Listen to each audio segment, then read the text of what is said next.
अब मैनेजमेंट होता क्या है?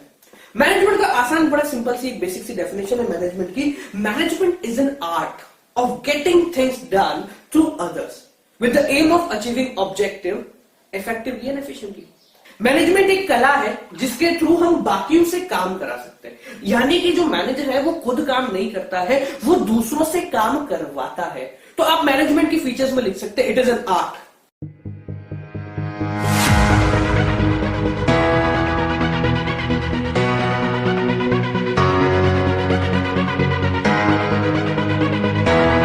Just remember, always mind your own business. दूसरा दिन और दूसरे दिन आए हैं दूसरा चैप्टर लेकर। आपका आज का चैप्टर है प्रिंसिपल्स ऑफ मैनेजमेंट। भाई कहने को सबसे बड़ा चैप्टर है पर होने को सबसे इंटरेस्टिंग चैप्टर है, क्योंकि इसमें दो महानुभाव थे हमारे। ठीक है, दो बड़े ज्ञानी व्यक्ति थे, टेलर साहब और फेओल साहब।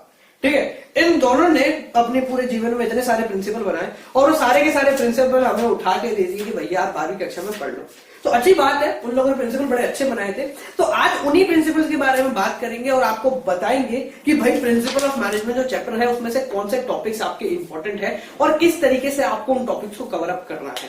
ठीक है, कौन सी वे होगा आपका उनको अप्रोच करने का। साथ साथ पिछली वीडियो में जो हमने आपको दो स्टार्टिंग के पिकअप लाइंस बताई थी जो कि आप अपने पॉइंट्स में लिख सकते हैं, उन पिकअप लाइंस को आगे बढ़ाएंगे और दो और ऐसी पिकअप लाइंस बताऊंगा जो कि आप अपने क्वेश्चंस को या अपने पॉइंट्स को एक्सप्लेन करने के लिए लिख सकते हैं। ठीक है, साथ साथ आज बताऊंगा कि आप अपने प्रिंसिपल को कैसे रिप्रेजेंट करेंगे। अगर आपको 3 से 4 मार्क्स का क्वेश्चन आ जाता है तो उस क्वेश्चन के अंदर आपको प्रिंसिपल ऑफ मैनेजमेंट को किस तरीके से रिप्रेजेंट करना है। तो चलिए लेट्स गेट स्टार्टेड। बात आ गई भैया प्रिंसिपल ऑफ मैनेजमेंट। सबसे पहले एक बेसिक डेफिनेशन जो कि प्रिंसिपल ऑफ मैनेजमेंट की होती है वो आपको बता देते हैं भाई क्या है। तो वो डेफिनेशन एज यूजुअल मैं अपने जो पुस्तक है उसमें से निकालूंगा। क्या है? Management principles are the statement of fundamental truth which act as a guideline for taking managerial decision। देखो ध्यान से समझना, मैं पिछली वीडियो में भी ये चीज समझाई थी कि आप जब भी डेफिनेशन लिखते हो तो वो डेफिनेशन जो है वो बहुत सारे फीचर इंपॉर्टेंस छोड़ देती है। यानी कि अगर आप उस डेफिनेशन को ही अच्छे से समझ लो ना तो आप उस पर्टिकुलर चीज के 4 से 5 फीचर और इंपॉर्टेंट बहुत आराम से लिख सकते हैं। एक बार वापस से देखो, management principle the statement of fundamental truth. ये क्या है? स्टेटमेंट ऑफ फंडामेंटल ट्रूथ है जो ये सच्चाई को बताते हैं। ठीक है, which act as a guideline, जो कि गाइडलाइंस की तरह काम करती है फॉर टेकिंग मैनेजरियल डिसीजन, जो कि मैनेजमेंट के डिसीजन लेने में मदद करती है। अब यहां समझना क्या है, अपन कई सारे फीचर्स इसमें से निकाल सकते हैं। ये क्या है? जनरल गाइडलाइंस है, यूनिवर्सली एक्सेप्टेबल है, परवेसिव है। ठीक है, बहुत सारी चीजें हैं जो कि आप इस बेसिक डेफिनेशन में से ही निकाल सकते हैं। जैसे अगर कुछ फीचर्स की बात करें तो फीचर देख लो, बेसिक एंड जनरल गाइडलाइंस। देखो यह डेफिनेशन में अपन ने गाइडलाइंस वर्ड पढ़ा था, उसी को पकड़ के एक नया फीचर बना दिया कि ये बेसिक और जनरल गाइडलाइंस है। ठीक है, हेल्प्स इन मैनेजमेंट। देखो सिंपल सी बात है, डेफिनेशन सिर्फ आप पढ़िए वो डेफिनेशन सब खेल कर देगी। क्या? Management principle are the statement of fundamental truth, statement है। ठीक है, which act as a guideline, जो सिर्फ एक गाइडलाइन की तरह काम करता है फॉर टेकिंग मैनेजरियल डिसीजन, ताकि मैनेजरियल जो है डिसीजन ले सके या मैनेजमेंट जो है अपना काम अच्छे से कर सके। तो help management act as a general guidelines. Flexible, flexible का मतलब क्या है? सिर्फ एक गाइडलाइन है, यानी कि आप इन प्रिंसिपल्स को अपने हिसाब से चेंज कर सकते हैं, एडजस्ट कर सकते हैं। जैसे एक प्रिंसिपल है आपका डिवीजन ऑफ वर्क, काम को बांट दो तो वो अच्छे से हो जाएगा, पर कितना बांटना है, कैसे बांटना है, वो मैनेजमेंट ने आपके ऊपर छोड़ा है। वो प्रिंसिपल आपके ऊपर है कि आप उसको अपने वर्कलोड के हिसाब से कितना बांटते हैं। ठीक है जी, तो भाई ये जो प्रिंसिपल ऑफ मैनेजमेंट है ये सिर्फ जनरल गाइडलाइंस की तरह है कि भाई ऐसे जा तो पड़ जाएगी, अब वहां जाके मेहनत तेरी लगेगी, सारे तिगड़म तेरे को करने हैं, सवालों के जवाब तेरे को देने हैं, रात को 3 बजे तेरे को जागना है। बस एक जनरल गाइडलाइन है कि इस तरीके से काम होता है। ठीक है, समझ में आ गया? चलो बात कर लेते हैं कुछ तरीकों की कि किस तरीके से आपको आंसर की पिकअप लाइन पकड़नी है। उसके बाद कुछ फीचर्स की बात करेंगे and then will proceed towards the questions. हाँ जी, चलो। हाँ जी, सबसे पहले फॉर एग्जाम्पल मान लो फ्लेक्सिबल, एक फीचर है मैनेजमेंट का flexible. How to write the first and foremost, यहां लिखना शायद सही नहीं होगा, ये फ्लेक्सिबल ठीक है, थोड़ा सा पीछे आ गया। ठीक है, और अपन ने क्या पढ़ा था, द मोस्ट इंपॉर्टेंट, वो भी सही नहीं है। तो यहां हम किस तरीके से लिख सकते हैं, देखो, these principle are not fixed in nature. Oppose करा, क्या करा, अपोज करा, यानी कि आपको फ्लेक्सिबल बताना है कि मैनेजमेंट प्रिंसिपल है, तो आपने क्या करा, नॉट फिक्स्ड। आपने क्या लिखा, नॉट फिक्स्ड। बात वही करी आप लोगों ने जिस तरीके से अपन ने वहां देखा था, कहां पे, पिछली वीडियो में अपन ने चेकआउट करी थी पिकअप लाइन, उसी तरीके से आज की पिकअप लाइन ये कर सकते हैं अपन कि अगर आपको फ्लेक्सिबल दिखाना है, they are not fixed, they are flexible in nature.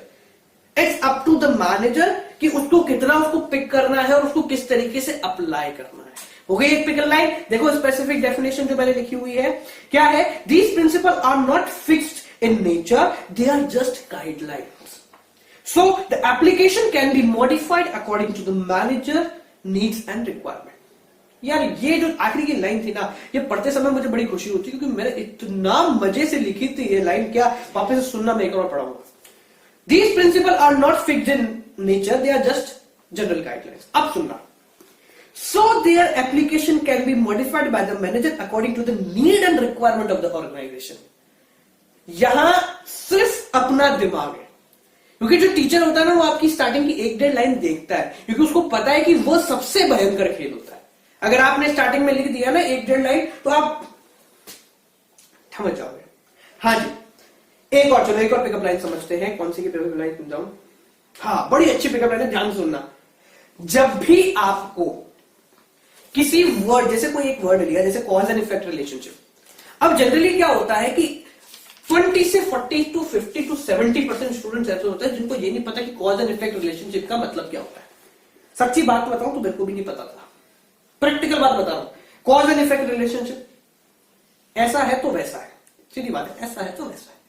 अब जहां पे भी, ध्यान से सुनना, ये बहुत स्पेशल टिप है आप लोगों के लिए, जहां पे भी आपको किसी भी फीचर को समझने में दिक्कत हो, या आपको लगे कि टीचर उसको समझते टाइम सोचेगा कि इसमें सही लिखा है या गलत लिखा है, तो पिकअप लाइन कौन सी यूज करें, आप उसी चीज को समझाओ कि आप क्या लिखना चाहते हो। आप उसी चीज को समझा दो कि आप क्या लिखना चाहते हो।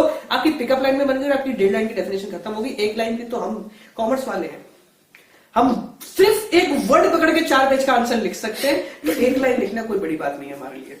देखो कॉज एंड इफेक्ट रिलेशनशिप में क्या लिखा है मैंने, द अबोव स्टेटमेंट मीन्स, अब इतना 4 वर्ड लिख दिए ना, अब उसके मीनिंग में मैं खत्म कर सकता हूं पूरा का पूरा। देखो, the above statement means that the principle can tell us that if a particular principle is applied on a specific situation, then what might be the result, but they can not give the exact और absolute result. यहां अपन ने कुछ नहीं करा, कोई definition नहीं दी, कुछ नहीं दी है, कॉज एंड इफेक्ट रिलेशनशिप को ही समझाया गया है, सिर्फ उसी को समझाया गया है। ठीक है, तो चौथी पिकअप लाइन क्या बन गई, मीनिंग छोड़ दो, दैट इज इट, मीनिंग छोड़ दो, काम खत्म। ठीक है, एक पिकअप लाइन, कई सारी पिकअप लाइन और है, वो अगली वीडियो में बताएंगे, सब कुछ आज बताएंगे तो कल क्या करेंगे। ठीक है, चलो अब बात कर लेते हैं कुछ स्पेसिफिक प्रिंसिपल्स की जो कि मैनेजमेंट के होते हैं। सबसे ज्यादा दिक्कत स्टूडेंट्स को आती है कि सर प्रिंसिपल्स ऑफ मैनेजमेंट हमसे पूछ लिया गया, हमें पता है क्या है, बट हाउ टू राइट, किस तरीके से लिखूं। तो लिखने की पिकअप लाइन किसी भी प्रिंसिपल्स को, वो मैं आपके पास समझाता हूं। तो भाई कोई भी आप प्रिंसिपल उठा लो नीचे से, जो पहले सिंपल सा होता है, that is division of work. हाँ भाई, हाउ, कुछ तो गड़बड़ है। सबसे बेसिक पिकअप लाइन जो हर व्यक्ति यूज करता है वो according to the given principle, ये सबसे बेसिक पिकअप लाइन होती है। ठीक है, आप यूज कर सकते हैं, कोई दिक्कत की बात नहीं है। ठीक है, जैसे डिवीजन ऑफ वर्क में जो मैंने भी थोड़ा सा ऐसा ही किया है, according to the principle Fayol suggested that, एक नीचे कॉमा, 2 ऊपर कॉमा। अब लिख दो जो अपनी नेतागिरी लिखनी है। The whole work must be divided into smaller tasks and each individual must be assigned a single task only. It will lead to specialization and proper utilization of resources.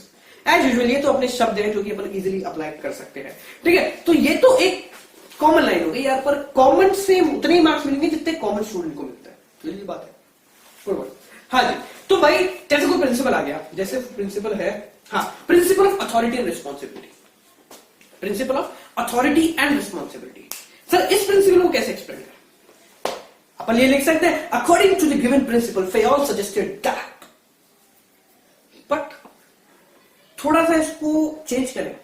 कैसे, कॉज एंड इफेक्ट रिलेशनशिप वाले topic में मैंने एक चीज समझाई थी कि जब भी आपको लगे कि एग्जाम थोड़ा सा शब्द ऐसा है जो कि आपको समझने में दिक्कत हुई थी जब आपने पहली बार पढ़ा था, तो क्या करो, मीनिंग छोड़ दो। क्या छोड़ो? मीनिंग छोड़ दो। Authority refers to this and responsibility refers to this and according to the given principle Fayol also suggested that. काम खत्म। बड़ा आसानी से हो गया। देखो मैंने क्या लिखा है, authority means power to take decision whereas responsibility refers to obligation to complete the task. Fayol suggested that, या according to the given principle की जगह मैंने ये शब्द अप्लाई करे हैं ताकि एक डिफरेंशिएशन भी आ जाए। अगर देखो आपसे समझना, अगर आपसे एक क्वेश्चन के अंदर 3 प्रिंसिपल पूछ लिए तो होता क्या है, अगर आप तीनों प्रिंसिपल की स्टार्टिंग सिमिलर करते हैं ना तो इट इज पॉसिबल कि एग्जामिनर आपका आधा मार्क्स 1 मार्क काट ले, क्योंकि उसको क्या है, कुछ अलग नहीं मिलता। आप लोग अगर अपनी किताब भी खोलोगे ना तो किताब में एक छोटी सी ट्रिक आपको मिलेगी। कभी ईगो की किताब खोलना, वहां पे अजम्पशन होते हैं। मेरी खोल लेना, मेरी भी है, अमेज़न में मिल जाएगी। हाँ जी, अब अगर ईगो की किताब खोलेंगे तो बड़ी शानदार ट्रिक होती है जो कि ऑथर यूज करते हैं। जैसे लॉ ऑफ डिमांड के, ईगो में चला गया, थोड़ा समझा देकर बोल रहा हूं। लॉ ऑफ डिमांड के अगर आप अजम्पशन पकड़े तो उसमें क्या है, प्राइस, वो क्या कहते हैं, population must be constant, cost must be constant, ये मस्ट बी कांस्टेंट, वो मस्ट बी कांस्टेंट, वो मस्ट बी कांस्टेंट। ठीक है, अभी 5-6 चीजें कांस्टेंट रखनी सबको पता है, पर आपकी जो पुस्तक होगी ना उसमें ये 5 लाइन एक जैसे नहीं लिखी होगी।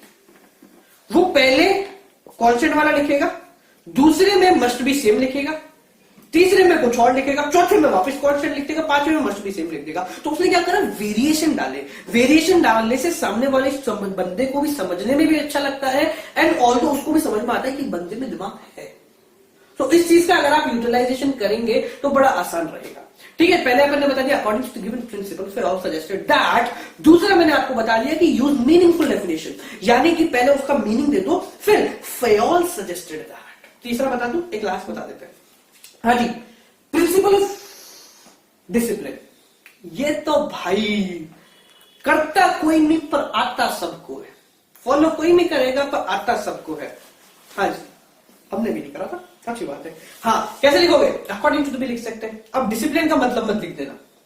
डिसिप्लिन रेफर्स टू, टीचर बोलेगा, खुद ने कभी अप्लाई करा जीवन में, डिसिप्लिन रेफर्स टू क्या है। देखो मैंने क्या लिखा है, here we all said that the word discipline does not only mean following rules and regulation, but it also refers to developing commitment in the employees towards the organization.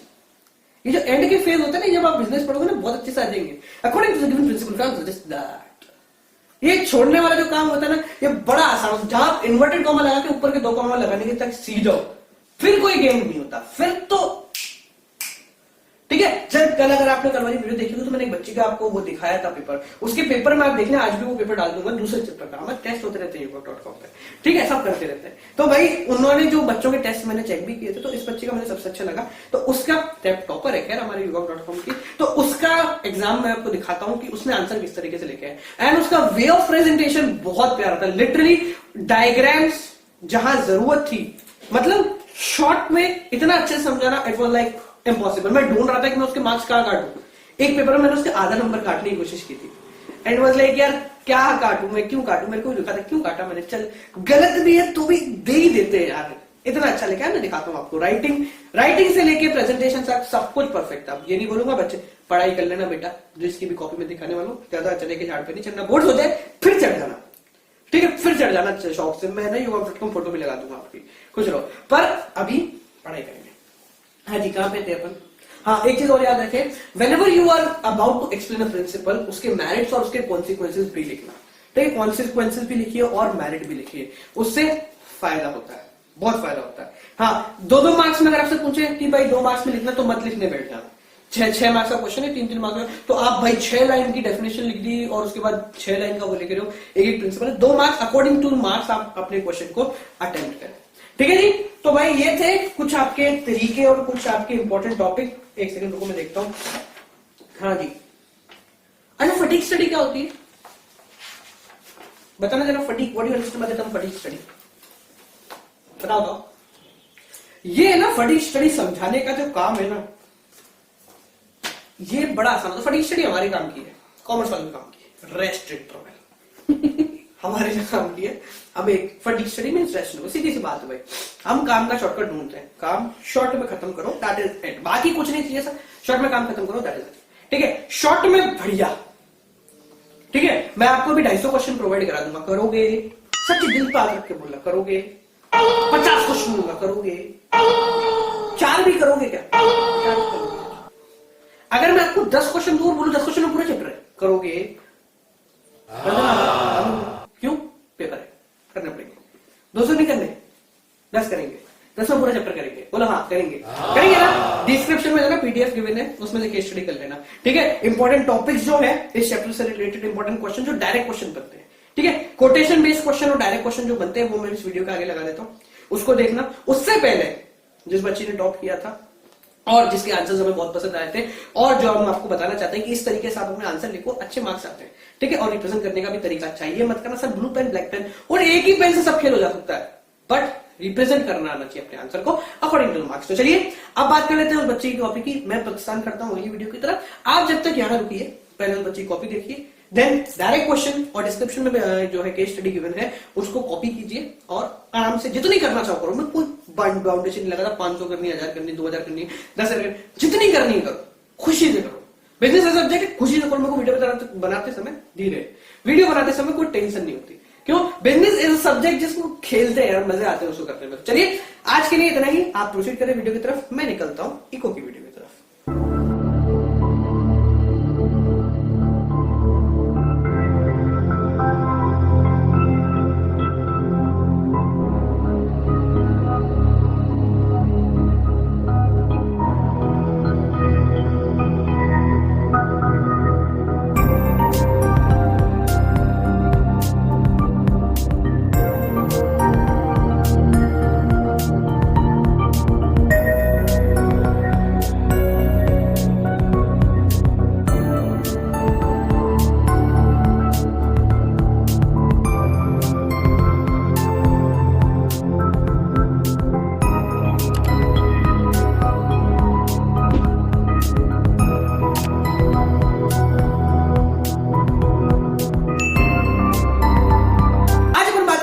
Business environment से related क्या होता है business environment, बात करेंगे इसके कुछ features की, और मोस्ट इंपॉर्टेंट कि भाई डायमेंशन वाले अगर क्वेश्चन आते हैं तो डायमेंशन को कैसे पहचानना है और कैसे डायमेंशन को लिखना है, कोटेशन वाले क्वेश्चन को किस तरीके से सॉल्व आउट करना है।